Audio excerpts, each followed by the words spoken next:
반갑습니다. 우리 옆에 있는 분들 같이 인사하겠습니다. 반갑습니다.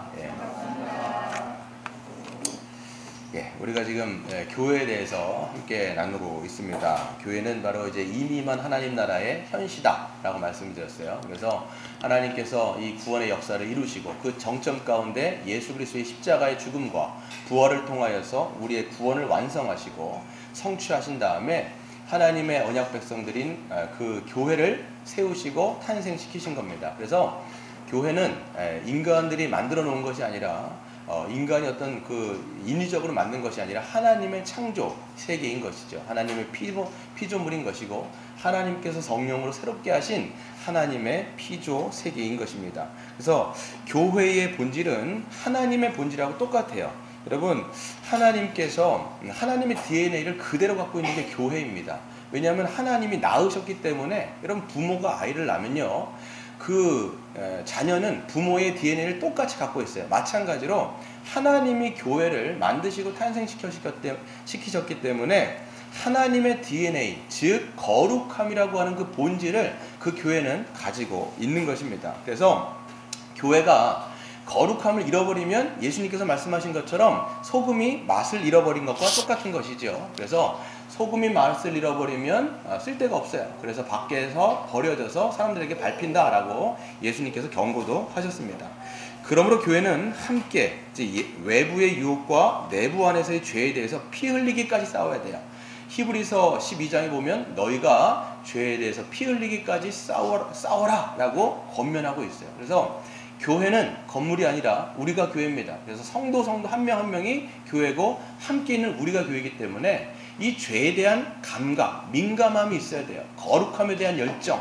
그래서 세상으로부터 오는 수많은 유혹에 대해서 우리가 이것을 함께 싸워나가야 될 뿐만 아니라 우리 안에 있는 이 죄성들에 대해서도 다루어져야 되고 이 죄에 대해서도 우리가 하나님의 말씀을 통해서 이 영적인 싸움을 해야 되는 것이죠. 놀랍게도 말씀드린 것처럼 주님은 교회가 죄와 싸우고 거룩함을 지키기 위해서 하나의 시스템을 주신 건데 그게 바로 권징이라고 하는 겁니다. 오늘 이제 마태복음 18장에 나와 있는 건데, 그래서 읽어보면 그 절차가 굉장히 자세하게 나와 있다는 것을 여러분 알 수 있습니다. 이거는 이제 거의 한 3주 전에 제가 설교하다가 마무리를 못 지어가지고 오늘 좀 요약하고 마무리를 짓도록 하겠습니다. 그래서 보면 절차가 굉장히 자세히 나왔어요. 여러분, 이것만큼 예수님께서 어떤 절차를 밟아가지고 이것을 해라 이렇게 말씀하신 것이 드물어요. 근데 이 권징에 대한 하나님의 말씀을 보게 되어지면 굉장히 절차가 자세하게 기록되어 있다라는 것을 우리가 알 수가 있죠. 근데 우리는 이 교회 안에서 우리는 생각할 때 우리는 함부로 행동해도 된다 이런 생각이 좀 있는 것 같아요. 그래서 교회에 오면 은혜로 하고 사랑으로 하기 때문에 내 마음대로 행동하는 게 어때? 이런 생각이 좀 전제가 깔려 있는데 절대 그렇지 않습니다. 이 교회라고 하는 것은 언약 공동체예요. 하나님과 우리가 언약을 맺었을 뿐만 아니라 성도들 간에도 우리가 언약으로 맺어져 있는 거예요. 세례를 받을 때 제가 말씀드렸죠.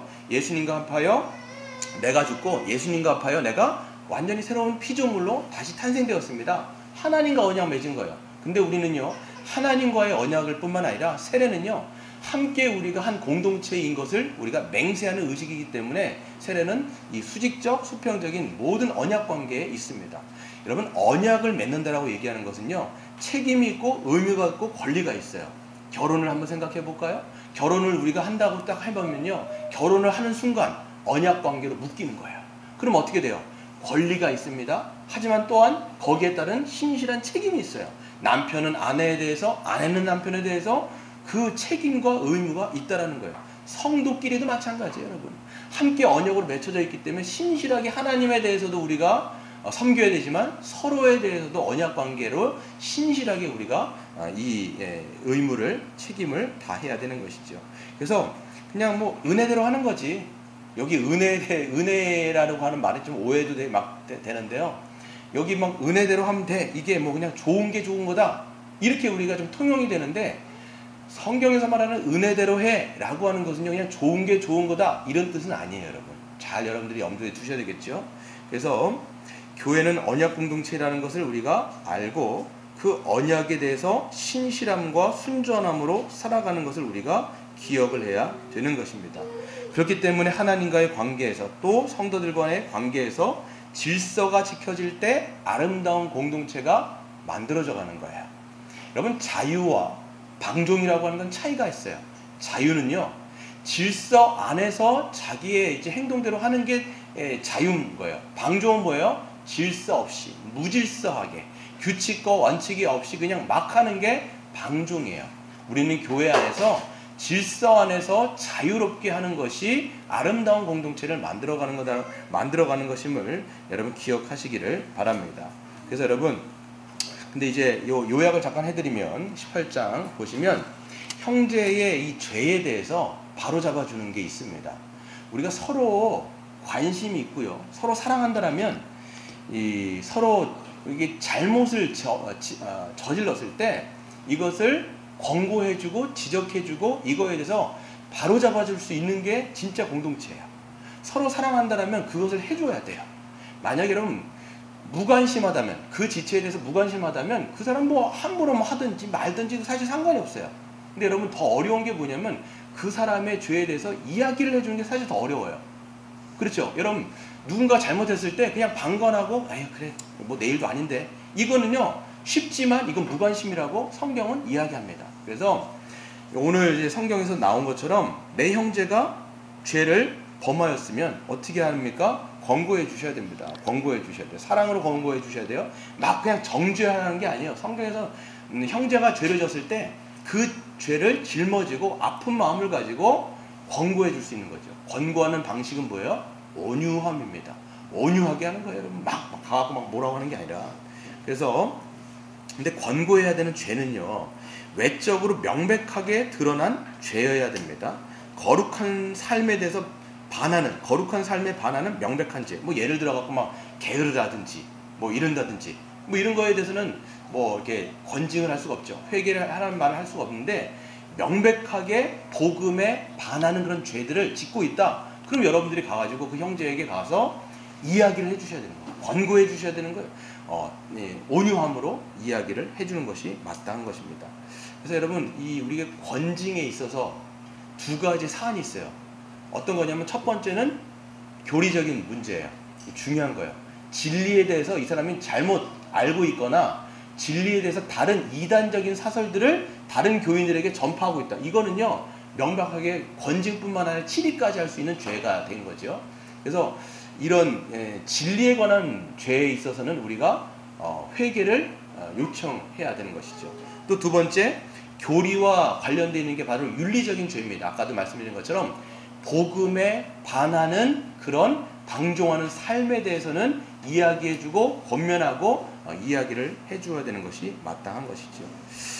형제의 죄를 보고도 그대로 두는 것은요 사랑이 아니라고 말씀드렸어요. 이것은 무관심입니다. 그래서 그냥 놔두는 건요, 지체에게는 회개를 할 수 있는 기회가 없어지는 거예요. 얘기를 안 하고 막 살아가니까. 그리고 교회에 있어서는요, 교회도 마찬가지입니다.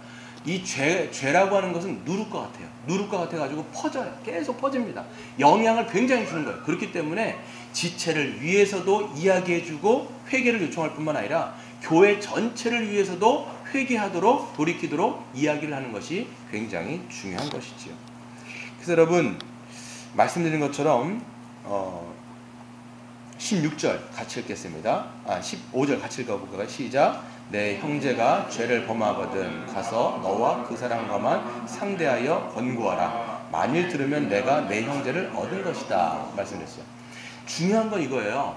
먼저 다른 사람들에게 막 알리거나 다른 사람들과 함께 막 우르르 가가지고 이야기하면요, 이미 그 사람의 명예가 상실된 거예요.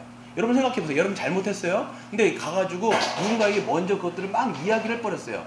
내 명예가 실추돼요. 그러면 이 사람은요, 자기가 아무리 잘못했어도 자기의 명예가 실족되어지고 뭔가 자기 자존심이 상해버리면요, 좋은 말을 해도 듣지 않게 됩니다. 그래서 성경은 중요한 게 있어요. 무엇을 여러분 존중해야 돼요? 그 사람의 명예. 그 사람의 명예를 반드시 지켜줘야 돼요. 그래서 1대1로 권면하는 것이 절차상의 첫 번째입니다. 먼저 딴 사람한테 얘기하는 게 아니라 1대1로 이야기를 해주고 바로 잡아주는 것이 중요한 것이지요. 그래서 여러분, 만일 그 사람이 그 사람의 지적과 회개의 요청에 응답을 해서 사과를 한다거나 그렇게 되어지면 어떻게 되는 거예요?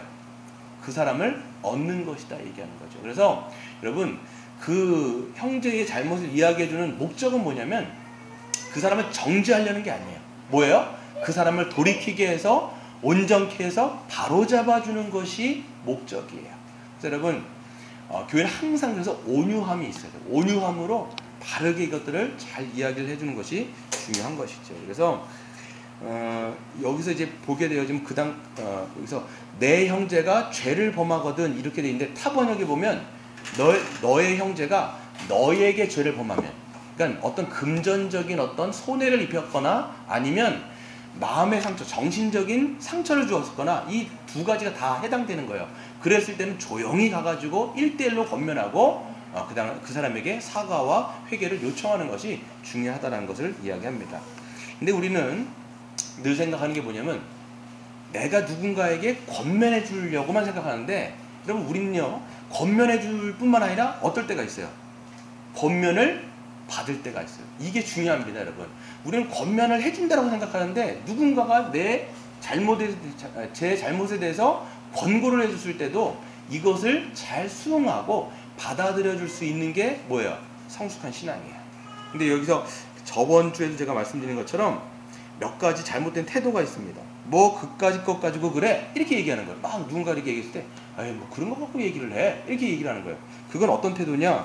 죄를 하찮게 본다. 이 죄에 대해서 심각한 것을 모르고 하찮게 보는 무감각한 태도인 거죠. 또 뭐 이런 거죠. 네가 뭔데 이걸 지적해? 네가 뭔데? 네가 뭔데 나한테?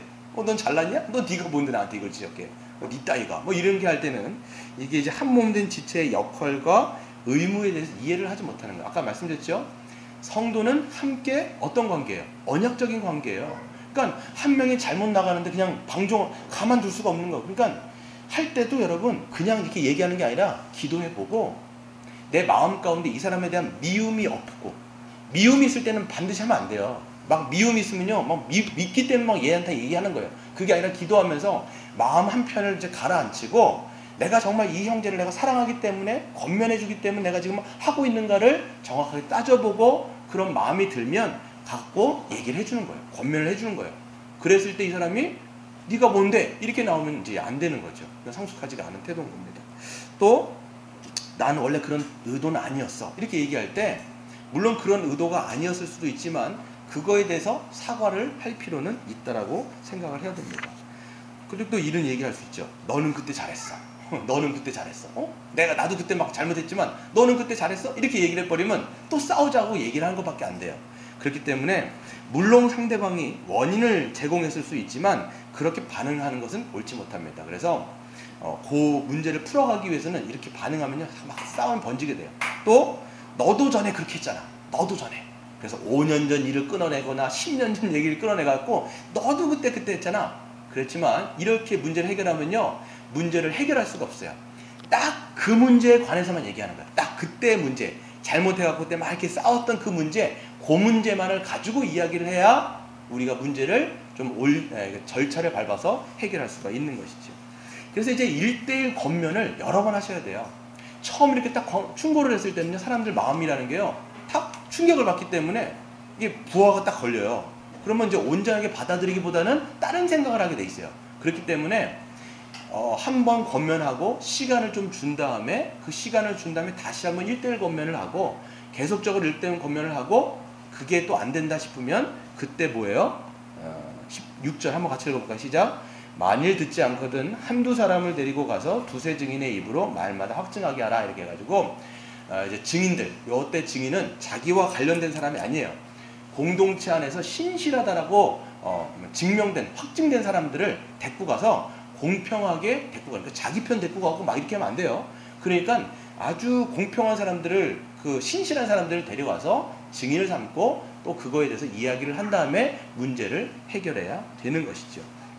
그때 또 이 자매가 회개를 하고 돌이켰으면 그때도 이제 끝나는 겁니다. 그런데 여기 이제 문제는 뭐냐면 오늘 할 이제 본론이죠. 17절이야. 한번 같이 읽어보겠습니다. 시작. 만일 그들의 말도 듣지 않거든 교회의 말도 듣지 않거든 이방인과 세리와 같이 여겨라. 여기까지 나가면 이제 문제가 커지는 거야. 이때는 이 문제는 두세 사람의 말도 듣지 않을 때 교회에게 알리게 됩니다. 이때부터는 문제는 개인적인 문제가 아니에요. 어떤 차원의 문제냐면 교회적 차원의 문제입니다. 이 문제를 해결하는 사람이 바로 교회인데, 특별히 교회에서 하나님이 세우신 목사와 장로가 이 일을 담당하게 되는 겁니다. 그래서 장로교에서 보면 목사와 장로를 뭐라고 얘기합니까? 당회라고 얘기해요. 그리고 장로교 기준으로 말하면 치리회라고 얘기합니다. 이 치리라고 하는 것은요, 이게 치는 게 아니에요. 치리는 뭐예요? 치는 게 뭐예요? 다스린다고 얘기하는 거예요. 하나님의 말씀으로 다스린다 이렇게 얘기할 때 치리회라고 이야기합니다. 그래서 목사와 장로가 해야 되는 그 직무 중에 중요한 게 뭐였어요? 목사 장로는 하나님의 말씀의 원칙을 가지고 성도들을 가르치고 권면하고, 또 그 말씀대로 살지 않으면 책망도 하고, 더 살지 않으면 징계도 하고, 정말 순종하지 않는다 치리까지 하는 거예요. 이 출교까지 하는 그런 여러 가지가 치리회, 즉 당회에서 이것이 작동이 되어지는 것이지요. 그렇기 때문에 목사와 장로, 즉 당회는 주님을 대신하는 거예요. 주님을 대신하여 하나님의 말씀으로 이것들을 시행하는 기관이 바로 이 당회라고 이야기를 합니다. 근데 중요한 게 있어요. 중요한 건 뭐냐면 목사와 장로도 예외 없이 동일하게 그 말씀의 원칙을 적용받는다라는 거예요. 그럼 목사와 장로가 특권이 있어가지고 하나님의 말씀에 목사와 장로는 적용을 받지 않고 모든 다른 성도만 적용받는 게 아니라 똑같아요. 디모데전서 그래서 5장에서 보면요, 목사와 장로도 똑같이 그 죄가 드러나게 되어지면 똑같은 절차를 밟아가지고 공중 앞에서 회개하고 공중 앞에서 그 치리를 받게 되어 있습니다. 그러니까 이 교회의 주인은 누구예요? 예수 그리스도. 오직 예수 그리스도의 말씀이 원칙이 되는 거예요. 여러분, 나라도 마찬가지 아닙니까? 이 나라의 원칙은 법이에요. 법을 이 법에는요, 대통령도 상관없이 모든 사람이 다 적용되게 돼 있어요. 그렇죠? 물론 이제 국가와 교회는 달라요. 다르지만 하나님의 말씀이 원리가 돼가지고 모든 사람이 적용을 받게 돼 있어요. 그게 하나님의 말씀에 치리를 받는 거예요.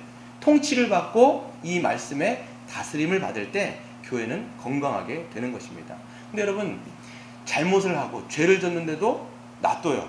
그럼 어떻게 되겠습니까? 이 죄가요, 계속 이 교회 안에서 누룩처럼 번져가는 거예요. 그렇게 되면 교회도 타격을 받게 되는 것이고, 이 교회 전체가 어떻게 돼요? 거룩을 잃어버리게 되는 거예요. 여러분, 지금 한국교회 가운데 없는 게 뭐냐면 권징이 사라지고 있어요. 죄를 져도 아무런 말을 못하고 있어요. 왜 그럴까요? 자꾸만 사람들은 한 사람이라도 더 오는 것이 목적인 거예요. 물론 사람들 와야 돼요. 그런데 이게 지금 어떤 게 맞물려 있냐면 부흥주의하고 맞물려 있어요. 그래서 사람들이 많으면 부흥하는 거다, 이거에 있으니까 여러분, 사람들이 많이 모이는 것보다도 더 중요한 게 뭘까요? 예수 그리스도의 거룩이 교회를 통해서 드러나는 게 더 중요해요. 네.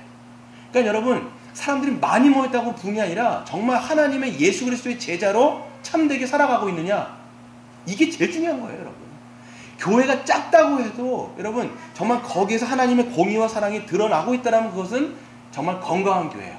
사람이 많다고 할지라도 죄를 져도 그것이 막 누룩같이 번져가고 있는데 손도 못 대고 있고 권징도 안 하고 있고, 막 찬양대에서 막 눈 맞아가고 불륜이 일어나는데도 가만 놔두고 있고, 목회자도 그거에 대해서 아무 말 하지 않고 있고, 그럼 뭐가 되겠습니까? 누구의 이름이 모독받는 거예요? 예수 그리스도의 이름이 모독받는 거예요. 로마서 2장 24절에 보면 너희들의 행위 때문에 이방인들 가운데 내 이름이 모독받는다 이렇게 돼 있어요. 누구 잘못일까요? 교회 성도들, 모든 성도들이 하나님의 뜻대로 살지 않는 것이 세상에 보여지기 때문에 세상 사람들이 교회를 보면서 야, 우리보다 심하구나 이렇게 얘기하는 거예요.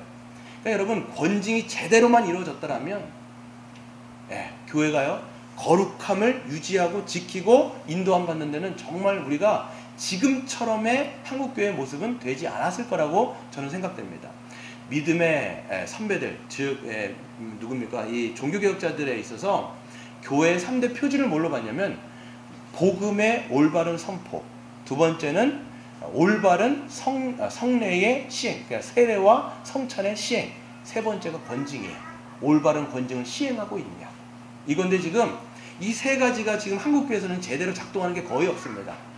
복음이 선포되어지지도 않을 수도 있고요, 세례와 성찬도 기준에 합당하게 진행되지 않을 때가 있고, 권징도 진행되지 않는다면 교회 자체는 그냥 무너질 수밖에 없다는 것은 우리는 그냥 자명한 사실이라는 것을 우리는 인식해야 되겠죠.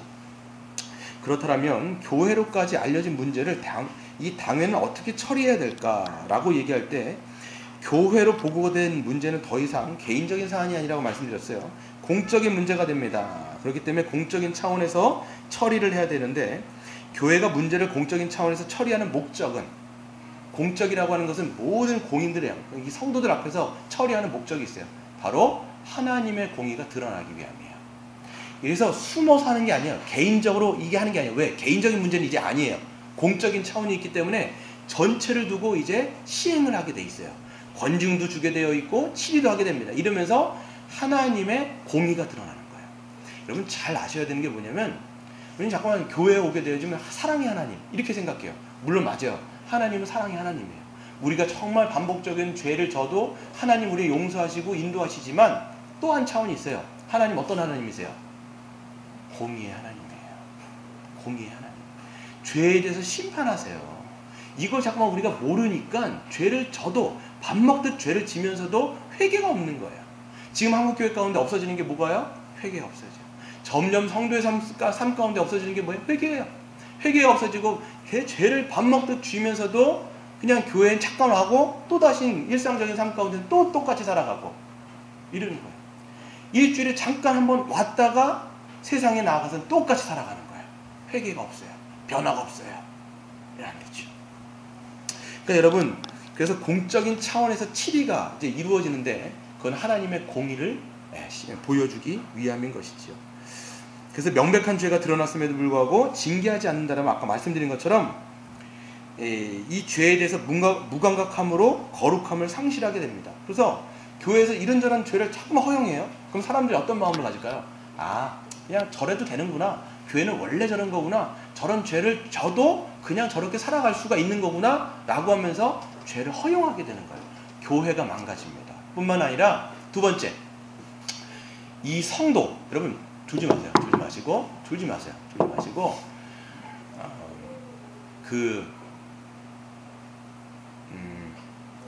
교회가 망가질 뿐만 아니라 성도에게 회개할 기회가 놓치는 거예요. 이 사람이 정말 잘못하고 있는데 개인적인 죄가 아니에요. 공동체 전체에게 미치는 죄를 짓고 있으면 가만히 놔두면 이 사람이 회개할 기회를 상실하게 되는 거예요. 그럼 어떻게 돼요? 이 사람에게도 문제가 돼요. 이 사람도 안 좋아지는 거예요. 영혼이 파괴가 되고 있는데 이러면 어떻게 하겠어요? 돌이키라고 얘기해 줘야 되겠죠. 그렇기 때문에 하는 겁니다. 또한 교회 안에 경건한 자의 마음이 상하게 돼요. 네. 롯이라고 하는 사람이 있죠. 그 소돔과 고모라 가운데 그냥 불법이 성행한 가운데 이 의인 롯이요 심령이 상해요. 마찬가지로 교회 안에 경건한 자들이 있는데 이런 죄들이 막 성행하는 걸 보면요, 경건한 자들 마음은요 마음이 아파요. 야, 저렇게 살아가도 교회가 제재를 하지 않는구나. 근데 이 교회가 우리 주님의 이름이 모욕을 받는구나 이러면서 마음이 아파합니다. 그렇기 때문에 이 경건한 자들을 위해서라도 어떻게 돼요? 공의가 전체적으로 시행될 때 경건한 자들에게는 기쁨이 되어지고 또 악인들, 죄를 행하는 사람들에게는 두려움이 찾아오게 됩니다. 그래서 여러분 사도행전을 읽어보게 되어지면 사도행전 5장을 보면요, 아나니아와 삽비라 이야기가 나옵니다. 이 부부의 이야기가 나오는데 이 아나니아와 삽비라가 이제 많은 사람들이 자기의 그 소유물을 가지고 하나님 앞에 헌납을 하잖아요. 근데 이 사람들도 하긴 하는데 어떻게 하냐면 일부를 빼버려요. 아예 안 했으면 이제 문제가 되지 않아요. 아예 안 하면 문제가 되는지 아는데 해놓고 거기에서 일부를 속여요. 다 냈다고 그냥 속이는 거예요. 다 속인 다음에 베드로한테 찾아가지요. 이렇게 얘기했을 때 베드로는요 성령 충만하기 때문에 다 아는 거예요. 뭐라고 얘기하면 너가 이걸 다 냈냐? 라고 했을 때 이 사람이 이 아나니아가 네, 다 냈습니다 라고 얘기합니다. 그때 베드로가 뭐라고 얘기하느냐면 어찌하여 사단이 내 마음에 가득하여 내가 성령을 속이고 땅값 얼마를 감추었느냐? 어찌하여 이 일을 내 마음에 두었느냐? 사람에게 거짓말을 한 것이 아니라 하나님께다 이렇게 얘기하는 거예요. 지금 교회에게 속였다고 이야기하는데 지금 교회에게 속인 건 누구에게 속인 거예요? 하나님을 속이고 성령을 속였다고 얘기하는 거예요. 그리고 이 말을 들은 즉시 어떻게 됩니까? 이 아나니아가 그 자리에서 즉사해버려요. 죽는단 말이에요. 이거를 모르고 와이프도 이제 삽비라라고 하는 이 부인도 이 남편에게 당한 일을 모르는 거예요. 또 찾아가고 베드로한테 얘기합니다. 베드로가 똑같이 하죠. 그랬을 때 똑같이 베드로가 이야기를 합니다. 어찌하여 네가 속이느냐 라고 얘기했을 때 이 삽비라도 그 자리에서 즉시 즉사를 하게 되는 겁니다. 그랬을 때 젊은 사람들이 그 부부를 장사하게 되어지고 11절에 보면 이렇게 돼 있어요. 온 교회와 이 일을 듣는 사람들이 다 크게 두려워하니라. 여러분, 공적으로 이것이 시행된 거예요. 하나님의 심판이 공적으로 시행됐을 때 사람들이 갖게 되는 건 뭐예요? 하나님이 살아계시다. 하나님은 정말 두려운 분이구나. 함부로 할 수 없구나. 이것을 모든 성도들이 다 알게 된 거예요. 이게 여러분 공적으로 이 일들을 진행하는 목적과 이유입니다. 신명기 19장 20절에도 이렇게 되어 있습니다. 그리하면 그 남은 자들이 듣고 두려워하여 다시는 그런 악을 너희 중에 행하지 아니하리라. 디모데전서 5장 20절에도 보면 범죄한 자들을 모든 사람 앞에서 꾸짖어 나머지 사람들로 두려워하게 하라 이렇게 되어 있어요. 그래서 초대교회는요, 하나님이 그냥 즉각 심판을 해버렸어요. 그냥 사람의 손을 거친 게 아니라. 그런데 지금은요, 초대교회는 아니겠죠. 지금은 어떻게 됩니까? 하나님께서 그 기관을 두셨어요.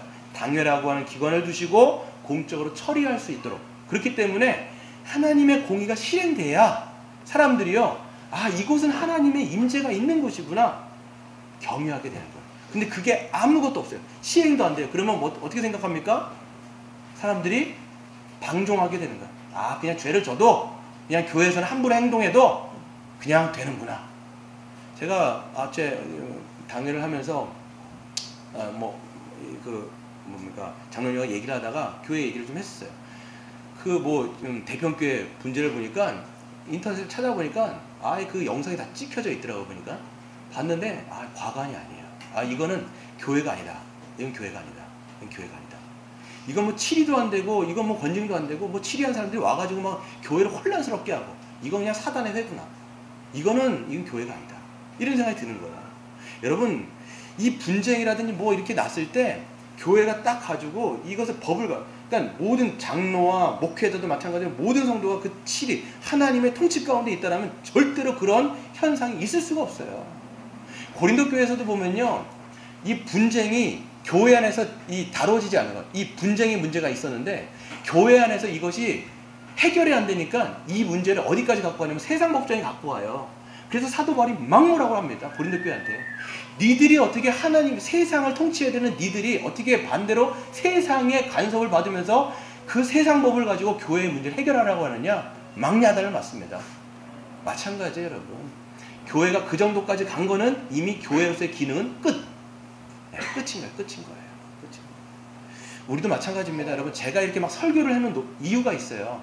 이게 모든 설교를 다 해놓는 이유가 있어요. 이런 상황이 왔을 때 저도 적용이 되겠죠. 여러분도 적용이 될 거예요. 그랬을 때 이 모든 절차와 과정을 밟아가지고 성경적인 원리대로 우리가 하자라는 면이 있는 거예요.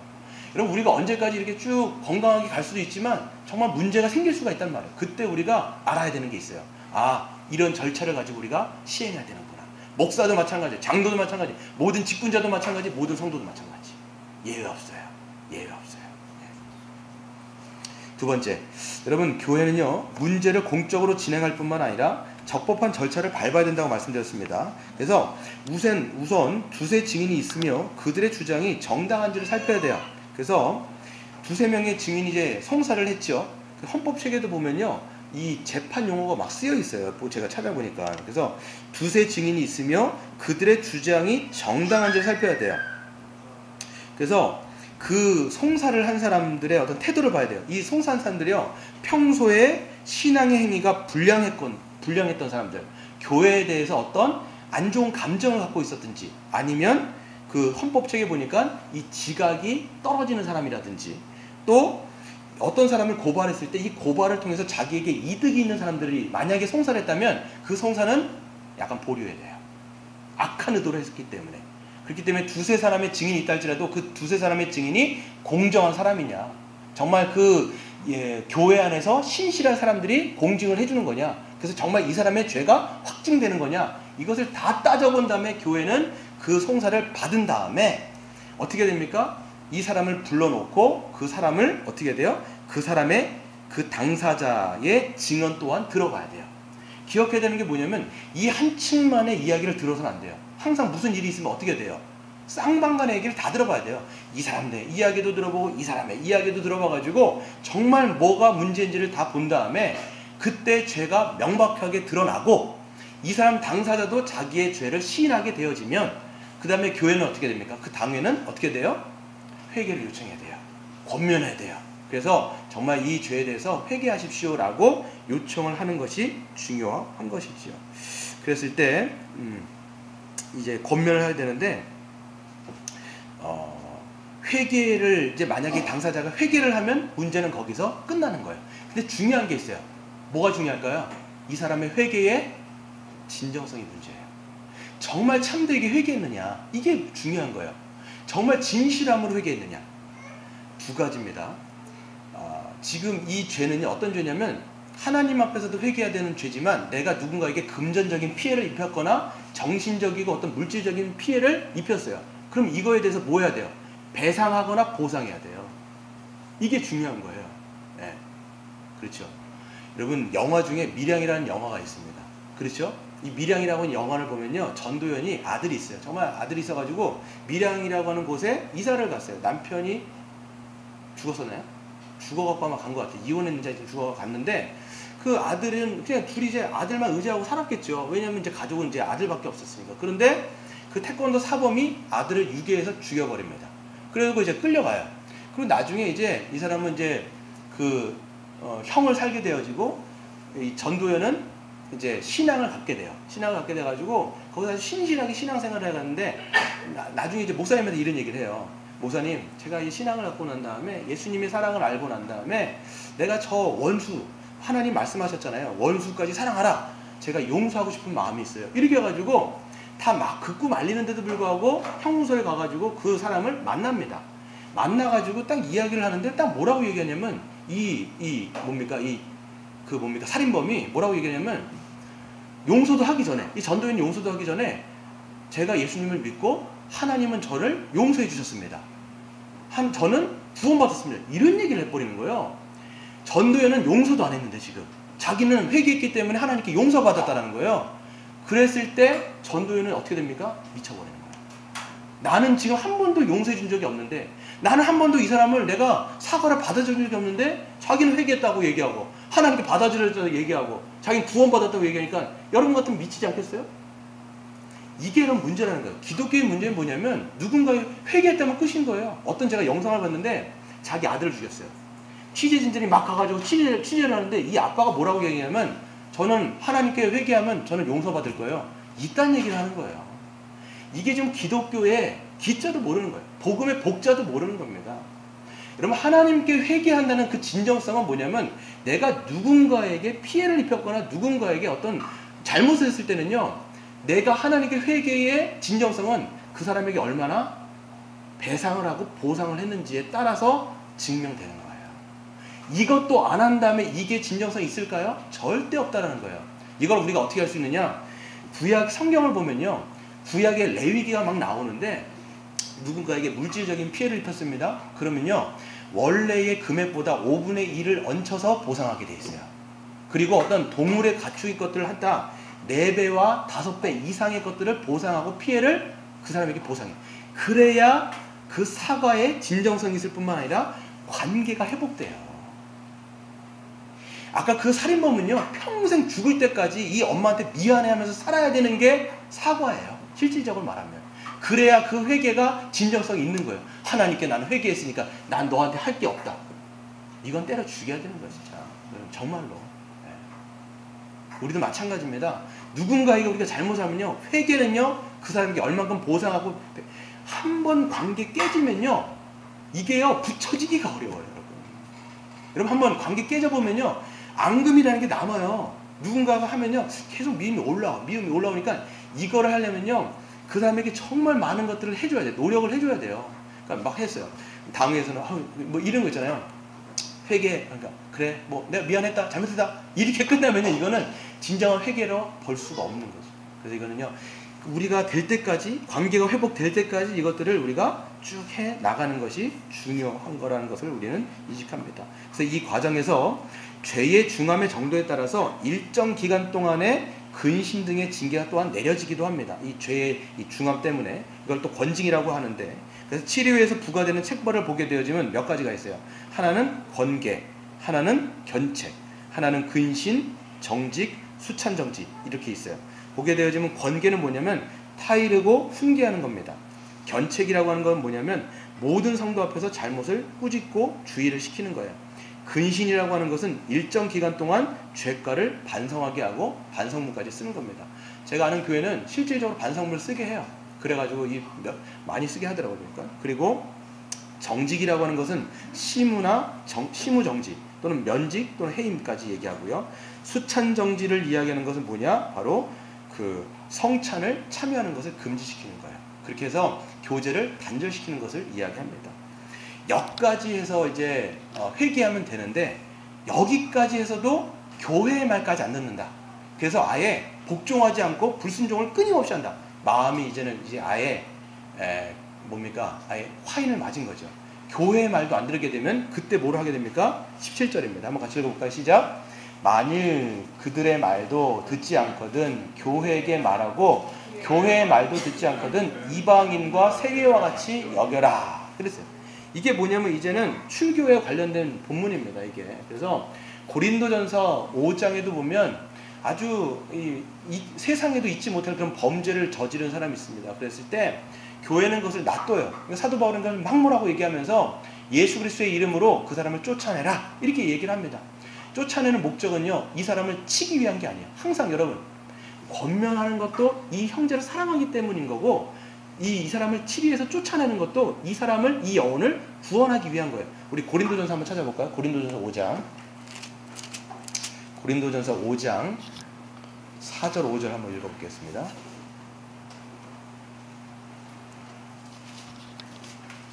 신약성경 268페이지 고린도전서 5장 4절 5절 같이 읽겠습니다. 시작.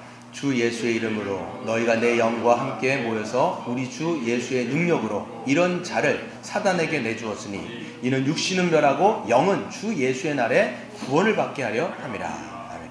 그러니까 이 죄가 어떤 죄냐면 정확한 건 아닌데 1절에 보면 너희 중에 심지어 음행이 있다 함을 들었으니, 그런 음행은 이방인들 중에도 없는 것이라. 누가 그 아버지의 아내를 취하였다. 이게 지금 계모와 근친상간한 거예요. 교회 안에서 그런 죄가 있는데도 불구하고 내버려둔 거예요. 그러니까 사도 바울이 막무라고 얘기하면서 어떤 사람 어떻게 그런 죄를 용납하느냐, 쫓아내라 이렇게 얘기하는데, 그 사람 아마 형제였던 것 같아요. 그러니까 신앙이 있었던 것 같아요. 그러니까 쫓아내는데 목적이 뭐냐면 5절 이런 자를 사단에게 내주었으니, 세상으로 쫓아낸 거, 출교한 거죠. 이는 육신은 멸하지만 영은 주 예수의 날에 구원받게 하려 합니다. 여기서 육신이 멸한다고 하는 건 뭐냐면, 출교되어졌을 때 사단에게 내어줬을 때 그러니까 환난과 고통을 당할 수가 있어요. 근데 이것 때문에 이 사람이 어떻게 돼요? 회개하고 돌아올 수 있는 가능성이기 때문에 이 가능성을 열어놓은 거예요. 그러니까 여러분, 출교도 마찬가지로 이 사람을 버려버리는 게 목적이 아니야. 어떻게 하는 거예요? 구원하는 게 목적이에요. 교회는. 예전에 한번 제가 이 출교문을, 옛날 교회 출교문들을 한번 읽어봤는데, 그 출교문을 읽어보면 굉장히 절절해요. 간절해요.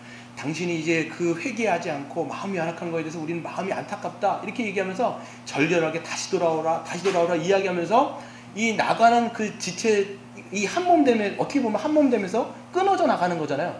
이거에 대해서 애달파하고 마음 아파하면서 이야기를 하면서 보내버리는 거예요. 그럼에도 불구하고 출교가 되어지면 공적으로 목사는 사람들 앞에서 이야기를 해주는 거예요. 왜 이 사람이 출교와 7일 받은지 이야기를 주고, 그 다음에 어떻게 됩니까? 성도 간의 교제를 끊어야 돼요. 함께. 그래서 고린도전서라든지 뭐라 이야기하면, 그런 사람들과는 사귀지도 말고 그런 자와는 함께 먹지도 말아라. 그런 사람들과 사귀지 말아라면서 성도 간의 교제를 끊는 거예요. 그래서 성찬의 참여라든지 예배의 참여라든지 뭐 이런 것들을 다 끊어버려야 돼요. 그런데 이렇게 이야기하죠. 그러나 원수와 같이 생각하지 말고 형제같이 또 권면하라는 거예요. 만약에 이 사람들하고 이야기할 거면 또 얘기를 해주는 거예요. 근데 교제를 끊어버리는 거죠. 이것을 우리가 이제 보여주는 것입니다. 여러분, 말씀을 마치겠습니다. 왜 우리가 이렇게 죄에 대해서 이 교회가 엄격하게 하거나 엄중하게 해야 되느냐? 이 엄격함의 기준은요, 성경보다 엄격해서는 안 돼요. 그냥 성경에서 말하는 정도로 이야기를 해야 되지, 더 엄격하게 하거나 더 이것을 해버리면요, 이제 힘들어지는 거죠. 그래서 왜 그 문제를 그렇게 되느냐? 첫 번째는 그 형제를 사랑하기 때문이에요. 그 형제가 죄에서 돌이켜서 온전하게 주님과의 교제 가운데 들어오기 위함인 것이고, 두 번째는 신앙 전체, 공동체 전체를 위한 겁니다. 그래서 이 죄는 누룩과 같이 퍼지기 때문에 이것이 퍼지지 않고, 그래서 이것들을 잘 처리를 해서 문제를 해결해서 하나님의 이름이 이방인들 가운데 모욕받는 것이 아니라 우리 공동체의 거룩함을 통해서 누가 영광을 받으시는 거예요? 하나님의 이름이 영광을 받으시는 거예요. 그러니까 우리는요, 사람의 눈치 때문에 이것을 하지 못하는 게 아니라 항상 기준이 누구예요? 예수님이 이것을 정말 기뻐하시는가? 하나님의 영광과 하나님의 그 거룩함, 이것이 우리의 뭐가 되어야 되겠어요? 가장 우리의 관심사가 되어야 되는 것이죠. 여러분, 우리를 보면요, 여러분, 우리가 화내고 분노할 때 우리의 어떤 손해를 받았을 때는 우리는 막 화를 내요. 그렇잖아요. 여러분, 내가 어떤 손해를 약간만 받아도 우리는 화를 내요. 근데 여러분 잘 생각해 보면요, 하나님의 이름이 먹칠을 당하고 하나님의 명예가 손상된 거에 대해서는 뭘 안 해요? 화를 안 내요. 성경에서 보면요, 의로운 분노라는 게 있어요. 주님에 대한 하나님의 명예가 훼손되어지는 것, 즉 주님의 몸된 교회의 거룩이 무너지는 거에 대해서는 마음을 아파하지 않는다는 거예요. 이게 잘못이에요, 사실 말해서. 우리가 가져야 되는 것, 의무. 그래서 하나님의 이름이 우리를 통해서 높아지는 우리 물전동산 교회가 되기를 주의 이름으로 축원드립니다.